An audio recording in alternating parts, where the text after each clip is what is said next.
there are patterns right across the board, both in the contact field and in the sightings.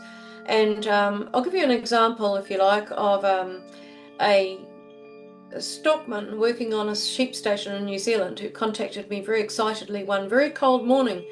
And he was sitting at his kid's computer, and he was looking at UFO stuff because he had had an extraordinary sighting as a younger man on the sheep station in Wairoa.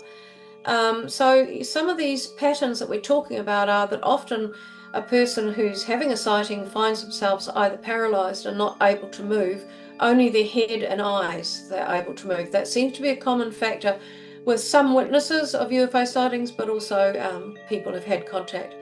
And so he was frozen, but not only him, his horse was frozen and didn't move, and all the dogs, which had been a team of 6 dogs, which had been barking and racing around, were all stock still, pointing in the same direction.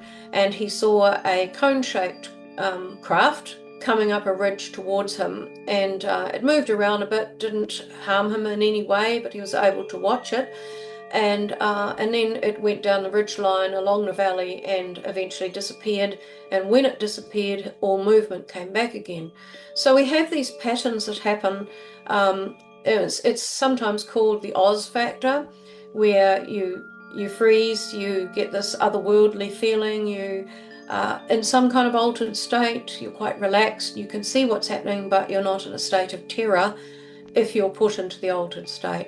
He was scared to tell anyone for a little while, but when he heard that a prize bull had gone missing, completely gone from a back paddock that no one had access to and wasn't seen from the road, he decided he'd tell his boss at the station what he'd seen, in case it was related. Gosh, did they ever find the bull?